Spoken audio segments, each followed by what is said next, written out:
วัสดีครับตอนนี้มาอยู่กลางทุ่งนะครับร้านกาแฟบ้านพ่อรักอากาศก็ประมาณนี้นะครับ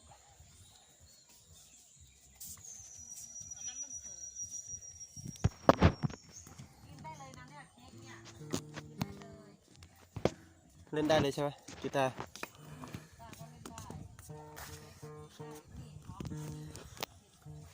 ตอนนี้เราจะมาเล่นเพลงช้าสวรรค์กัน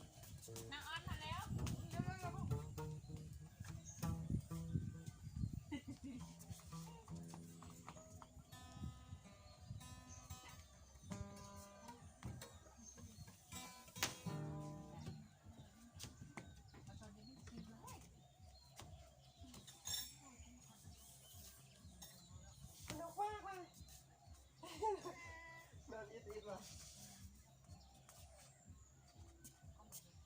ตอนเด็กๆเคยเล่นอีกเหรอโคตรสนุกเลยนะเล่นอยู่ป่าเขี่ยใหม่กันเนาะจะเอาไกลๆเลยนะแบบไป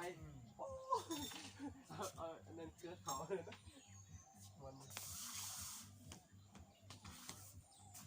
กีตาร์หนึ่งกีตาร์ไฟฟ้า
จากบ้านนอกมา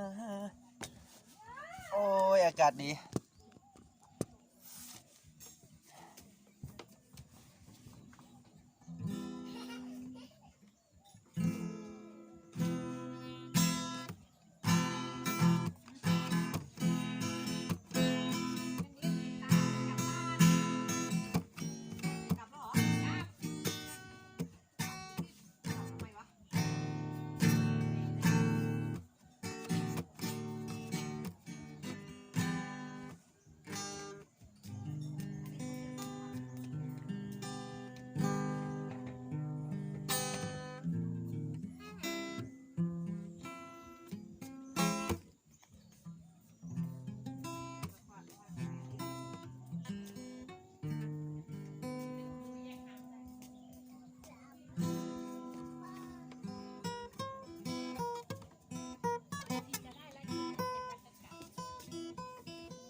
เรียกว่าอะไรกัน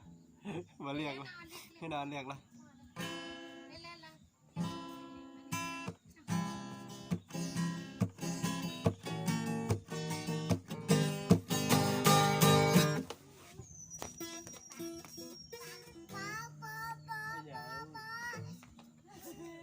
ปิดกิน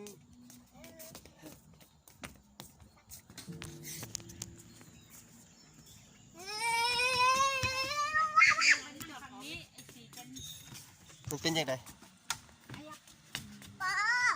อย่างโอ้ยสวยว่ะพ่อชื่อ